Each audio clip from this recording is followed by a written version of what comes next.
Tere! Kui ma ütlen, et täna on teemaks tehnoloogia aeg, siis mida sina ette kujutad?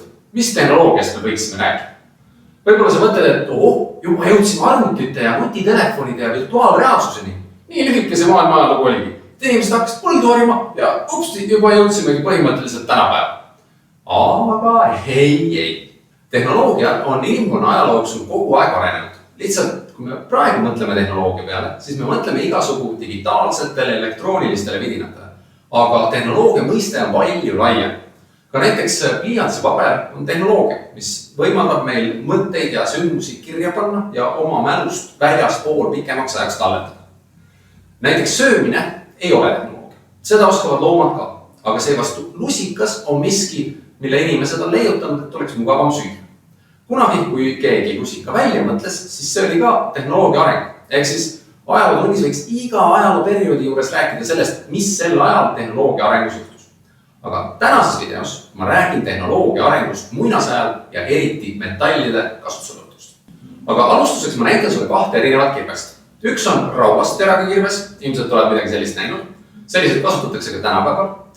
Ja üks on kivist teraga kirves. Ja mul on sulle küsimus või õigemini mitu küsimust, mille üle võiksid järele mõelda. Esiteks, kui sul oleks vaja üks puu maha raiuda, näiteks talveks küttepuid teha ja sooja saada, siis kumma kirve sa valiksid ja miks? Ja siit edasi võiksid mõelda, miks me tänapäeval kasutame neid rauast teraga kirveid, aga mitte kivikirveid. Mõtle videot vaadates selle peale, tuleme lõpus selle juurde tagasi. Eelmistes videotes oli juttu sellest, kuidas inimesed hakkasid tegelema põllu harimise ja karjakasvatusega. Esimest korda sai see alguse umbes 10 000 aastat enne Kristust Lähis-Idas viljaka poolkuu piirkonnas. Ja me rääkisime sellest, et see oli üks väga oluline muutus. Aga maailma ajalooperioodide mõttes ei ole veel suurt midagi muutunud. Me oleme jätkuvalt muinasaja teemade juures. Tuletan meelde, et muinasaeg algas maailmas umbes 2 miljonit või 200 000 aastat tagasi ning lõppes 3000 aastat enne Kristust, kui inimesed leiutasid kirja. Ehk siis, kuna esimesed põlluharijad kirja ei tundnud ja midagi kirja ei pannud, siis seda aega me peame ikka veel muinasajaks. Aga enne, kui inimesed jõudsid kirja kasutamiseni, toimus veel mitmeid väiksemaid muutusi käsitöö ja tehnoloogia arengus, millest täna juttu tulebki. Aga nüüd ma ajan muidugi selle tuttavaks saanud ajalise jaotuse palju keerulisemaks, sest see muinasaeg, vanaaeg, keskaeg, uusaeg, uusimaeg, see on lihtsalt üks viis ajalooperioodi see. Aga üks teine üsna laialt levinud viis on jagada ajalugu perioodideks vastavalt sellele, millisest materjalist valmistati tööriistu. Ja niimoodi võttes võime ajaloo jagada 3 või tegelikult isegi 4 perioodiks. Kiviaeg, pronksiaeg ja rauaeg ja seal kiviaja ja pronksiaja vahel on tegelikult veel vaseaeg. Aga ega seda vaseaega nüüd siin 6. klassis hirmus tähtis teada ei ole, ma ütleks. Kiviaeg algas esimeste kivitööriistade valmistamisega umbes 2,5 miljonit aastat tagasi ja kestis väga kaua. Nii kaua, et ma näitan seda parem õues, kus on rohkem ruumi.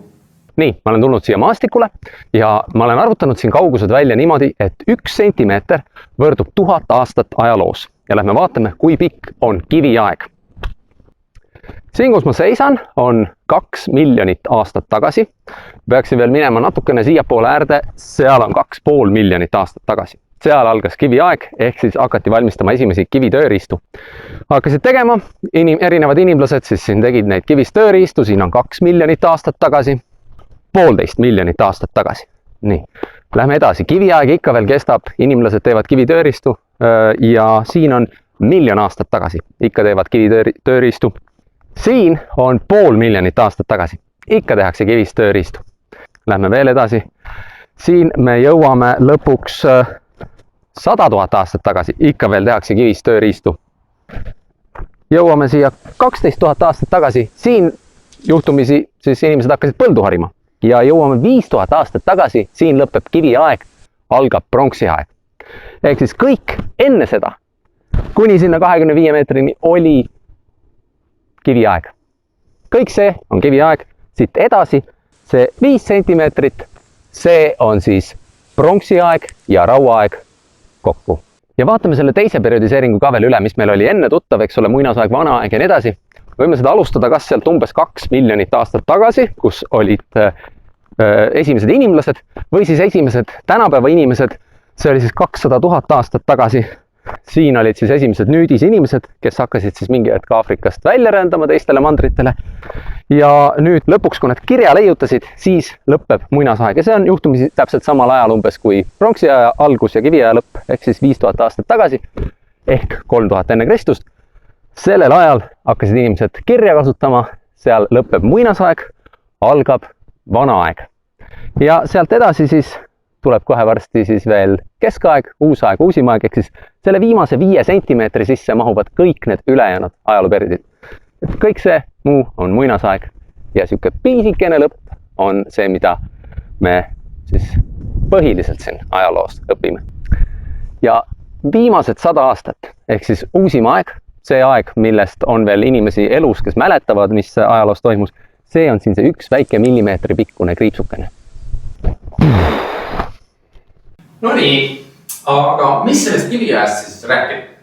Ma natuke kardan, et te arvate, et kivitööristad on hästi kehvad ja kiviaja inimesed põhimõtteliselt tagusid nüri järjekindlusega suvalise maast leitud kiviga puud nii kaua, kuni puu maha kukkus. Okei, ma saan aru, selline arvamus võib tekkida kergesti, aga üritame siis seda natuke vältida. Vaadake, kiviaeg oli meeletult pikk periood, 100 000 aastaid. Esimesed kivitööristad olid tõesti sellised, et näevad välja nagu tavalised kivid. Aga selle üllatult pika aja jooksul jõudis kiviesemete valmistamise tehnoloogia kõvasti areneda. Vaadake, kogu aeg lähevad rohkem päris tööriistade moodi. See tähendab, et aja jooksul õpiti tegema üha õhemaid terasid ja ka erinevaid tööriistude erinevate asjade jaoks. Näiteks see on odaots, see on nuga, see on kirvepea, see on nooleots, see on sirp. Sirp tähendab siis asja, millega lõigatakse vilja, et siin on kiviterad niimoodi kavalalt sellise puust pidemisesse pandud. Ja selliseid tööriistu teha pole üldse lihtne. Selleks on eraldi tehnikad ja nende õppimine võtab päris kaua aega. Ja aja jooksul need tehnikad siis arenesid ja tulid juurde uued oskused. Näiteks õpiti kivi lihvima ja kivi sisse auke puurima. Ja kui te arvate, et no jah, mis iganes kivitööristad on nürid ja mõttetud, siis maailma kõige teravamad noad ka tänapäeval on tegelikult vulkaanilisest kivimist, obsidiaanist, skalpellid. Neid kasutavad tänapäeval näiteks kirurgid, kui on vaja eriti täpselt kõiget. Aga okei, paljusid asju tegelikult kivist ei saa teha. Ja seepärast ühel hetkel inimesed avastasid ja võtsid kasutusele metallid. Esimene metall, mida nad kasutama õppisid, oli vask. Seda leidus looduses sellise sinakas rohelise maagina.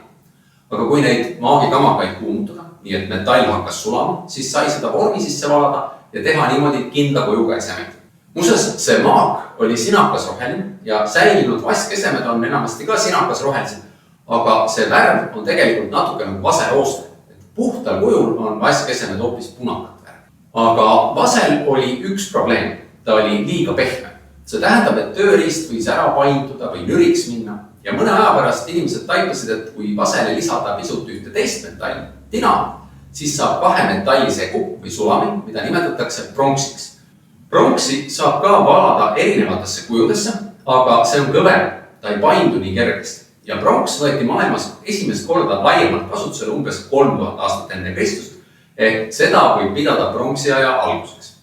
Erinevates kohtades oli see algus küll erinevatel aegadel, näiteks Eestis algab pronksiaeg alles 1800 aastat enne Kristust, aga Eesti asjade juurde me alles jõuame.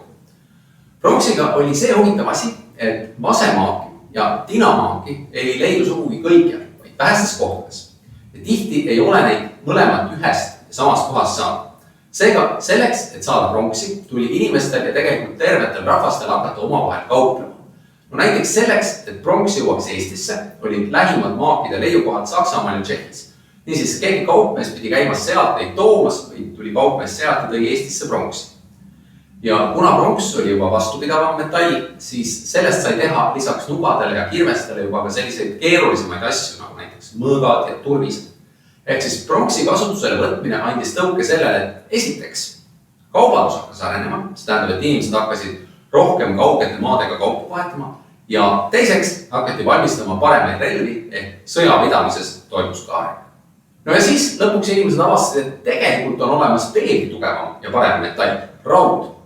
Raua maagist sulatamine on natuke keerulisem, sest see nõuab kõrgemat kuumust kui vase sulatamine. Aga kui inimesed õppisid piisavat kuumust tekitama, said nad ka rauaga hakkama. Sellist kuumust, et nad oleksid raua saanud sulama ja suutnud rauda valada mingisse kujusse, inimesed siiski esialgu kätte ei saanud. Rauda osati pikka aega ainult sepistada ehk kuumalt sobivasse vormi taguda.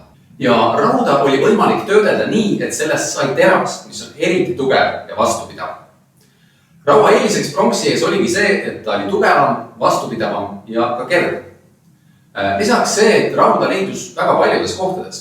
Enam ei pidanud minema kuhugi kaugele maale metalli järele, ka Eestis oli võimalik koha peal ise rauda toota. Ja raud on osutunud nii heaks materjaliks, et see on tänapäevalgi kõige levinum materjal tööriistade ja paljude muude asjade jaoks. Kuigi jah, tänapäeval lisatakse tavaliselt veel mingeid metalle, et saada näiteks roostevaba terast, sest raua üks puudus on see, et ta läheb roosta. Mõnes mõttes võib öelda, et me elame tänapäevalgi veel raua ajas. Raud on peamine koostisosa meie tööriistades ja masinates, näiteks autodes, ja raud on tähtis ka ehituses. Seda kasutatakse väga palju kõrghoonete konstruktsioonides. Põlluharimise juures oli juttu, et sellega tekkis tööjaotus, ehk osa inimesi sai hakata näiteks käsitöölisteks. Ja kui inimesed võtsid kasutusele metallid, siis oli käsitöölisi juba väga vaja, sest metalli maagis sulatamine ja õigesse kujusse valamine või sepistamine oli päris keeruline. Seda iga inimene ei osanud, vaid sellega tegelesidki spetsiaalsed käsitöölised ehk sepad. Ja kuna metallist tehti asju, mida inimestel oli väga vaja, nagu näiteks põllutööriistad või relvad, siis seppadest said oma kogukonnas tähtsad ja jõukad inimesed. Ehk kui me paigutame ühiskonnaklassid niimoodi püramiidile, nagu me eelmise teema juures tegime, siis käsitöölised olid kindlasti tähtsamad ja jõukamad kui orjad, enamasti ka tähtsamad ja jõukamad kui talupojad. Aga metallitöö ei olnud ainus käsitööala, mis sel ajal kiirelt arenes. Muinasaja lõpul õppisid inimesed ka näiteks kangaid kuduma ja keraamikat valmistama. Ma teen siia veel lisavideo selle kohta, kuidas kanga kudumine ja keraamika valmistamine muinasaja lõpul arenesid. On midagi veel, mida lisaks vaadata, et natuke sellest teemast veel paremini aru saada. Aga tuleme nüüd tagasi selle raudkirve ja kivikirve juurde. Kumma sina siis valisid? No, ma eeldan, et kui sa soovid ikka puu kiiresti maha võtta, siis tasub võtta raudkirves. Jah, ma tean, ma ütlesin, et kivitööriistad võisid olla väga head, aga lõppude lõpuks rauast tööriistad olid enamasti ikkagi paremad. Ja see andis nendele inimestele, kellel olid rauast tööriistad ja kes oskasid neid valmistada eelised. Näiteks kui kõrvuti olid kaks rahvast, ühel olid kivist tööriistad ja teisel rauast tööriistad, siis rauast tööriistadega sai raiuda rohkem küttepuid või ehituspuid maja jaoks, või kui ühel olid kivist relvad, teisel rauast relvad, siis rauast relvadega rahvas võis teise rahva alistada või minema ajada. Nii et igal juhul rauda kasutanud inimesed olid edukamad ja seetõttu kivist tööriistad lõpuks asendati uuema tehnoloogiaga, pronksiga ja hiljem rauaga. Ja seepärast ka meie tänapäeval kasutame rauast, mitte kivist kirveid. Kas sulle muidu tuleb pähe veel mingisuguseid näiteid, kus mingi tehnoloogia on nii palju parem, et kõik inimesed, kes seda kasutavad, on lihtsalt edukamad? Kui sulle tuleb siuke hea näide meelde, siis võid mulle kommentaaridesse panna. Aga nagu ikka, lõpetan video kokkuvõttega. Esiteks, inimkonna ajalugu võib jagada perioodideks selle järgi, millisest materjalist valmistati tööriistu. Niimoodi oleksid kõige olulisemad perioodid kiviaeg, pronksiaeg ja rauaaeg. Teiseks, kiviaeg oli väga pikk periood. Ja selle jooksul jõudis kivitööriistade valmistamise tehnoloogia palju parem. Kiviaja lõpus õpiti näiteks kivi lihvima ja kivi sisse auku kuulima. Kolmandaks, esimene metall, mida inimesed kasutama õppisid, oli vask. Kui seda kuumutada, oli võimalik seda valada erinevatesse kujudesse. Mõne aja pärast õpiti vasele tina lisama ning saadi pronks, mis oli kõvem ja tugevam materjal. Pronksiaeg algas maailmas umbes 3000 aastat enne Kristust. Neljandaks, veel mõne aja pärast avastasid inimesed raua valmistamise ja sepistamise. Raud oli painduvam ja kergem ning terase kujul kõvem ja tugevam. Viiendaks, käsitöö areng toimus käsikäes tööjaotuse ja ebavõrdsuse tekkega. Kuuendaks, muinasaja jooksul õppisid inimesed valmistama ka kangaid ja keraamikat. No ja ongi kõik. Aitäh vaatamast ja üleskutse ka. Tellige seda kanalit ja jälgige ka lehekülge Kristo Siia ajalooteemalised õppevideod Facebookis, sest siis te saate teada, kui mõni uus video on tulemas. Kohtume varsti jälle.